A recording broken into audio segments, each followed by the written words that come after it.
আজকে কিছু গুরুত্বপূর্ণ কথা বলবো তাদের জন্য যাদের বয়স 50-এর বেশি। কথাগুলো মন দিয়ে শুনুন, আপনারই কাজে লাগবে।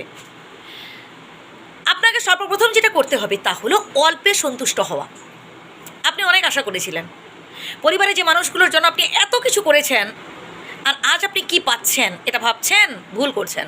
যতটুকুন পেয়েছেন, যে যতটুকুন আপনার জন্য করেছে তার জন্য খুশি থাকুন, তার জন্য ঈশ্বরকে ধন্যবাদ জানান, আল্লাহকে ধন্যবাদ জানান যে এই যে এতটুকুন আপনি পেয়েছেন না, এতেই আপনি খুশি।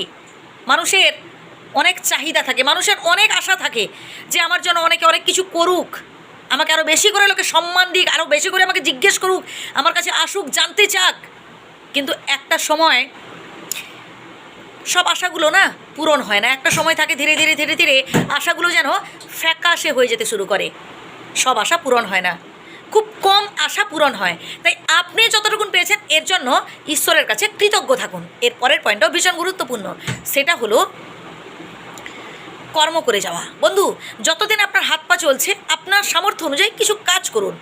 মানে আপনি হতে পারে আপনি হয়তো বসে বসে কিছু করছেন, দেখবেন এতে মন ভালো থাকবে। আমি বলছি না যে অধিক পরিশ্রম করা, আমি বলছি না যে মাথার ঘাম পায়ে ফেলে পরিশ্রম করা, আমি সেটা বলছি না। আমি বলছি বসে বসে যতটুকুন করা যায়। হ্যাঁ, আপনি বসে বসে হয়তো আপনার নাতি নাতনিদের কিছু হেল্প করতে পারেন, আপনি পড়াতে পারেন। আপনি হয়তো তারা কিছু জানতে চাইছে আপনার কাছে যে দাদু এটা বলো না, কি দিদা এটা বলো না, কি ঠাম্মি এটা বলো না।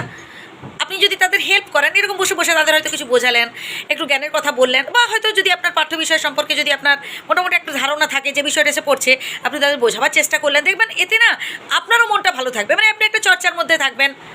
এর পরের পয়েন্টটাও ভীষণ গুরুত্বপূর্ণ, সেটা হলো নিজেকে একদম দুর্বল ভাববেন না। আপনি আপনার বাড়ির কর্তা। হ্যাঁ, হতে পারে আপনার বয়স হয়েছে, হতে পারে আপনি হয়তো আগের মতো ইনকাম করেন না, আপনার ইনকাম বন্ধ হতে পারে, তবুও কিন্তু আপনি আপনার বাড়ির মাথা, আপনি আপনার বাড়ির কর্তা। এই জোরটা মনে রাখবেন। আপনি যতদিন পৃথিবীতে আছেন, মানে বেঁচে আছেন, আপনাকে বাড়ির সবাই যেন রেসপেক্ট করে, সম্মান করে। কথাটা মনে রাখবেন, নিজেকে একদম দুর্বল ভাববেন না। এর পরের পয়েন্টটা গুরুত্বপূর্ণ, সেটা হলো সবসময় হাসি খুশি থাকা। হতাশ হবেন না, নিরাশ হবেন না। কি নেই এটা ভাববেন না, যেটা আছে সেটা নিয়ে ভাবুন যে যতটুকুন পেয়েছেন তাতেই আমি খুশি। যেটা আছে, অনেকে রয়েছে যাদের কাছে এইটুকুনও নেই। আপনি যতটুকুন পেয়েছেন বা যত সামান্য যাই পেয়েছেন, অনেকে রয়েছে যাদের কাছে এতটুকুনও নেই বন্ধু। অতএব এতেই খুশি থাকুন, সবসময় হাসি খুশি থাকতে হবে, মুখে হাসি ধরে রাখতে হবে। শেষের পয়েন্টটা বলি, কারোর ওপর না বেশি ভরসা করতে যাবে না। যার উপর আপনি বেশি ভরসা করবেন সেই আপনাকে সব থেকে বেশি আশাহত করে দেবে। হ্যাঁ বন্ধু, শুনতে হয়তো খারাপ লাগছে, সরি তার জন্য। আবারও বলছি শুনুন, এটাই বাস্তব হয়। আপনি যার উপর বেশি ভরসা করে ফেলবেন সেই দেখবেন আপনার উইক পয়েন্টটা বুঝে নেবে। উইক পয়েন্টটা জেনে গিয়ে দেখবেন আপনার উইক পয়েন্টে আঘাত করবে, আপনাকে এমন কিছু কথা বলবে যে হয়তো আপনার খুব খারাপ লাগবে, শেষ হয়তো দেখবেন আপনাকে ছেড়ে চলে যাবে।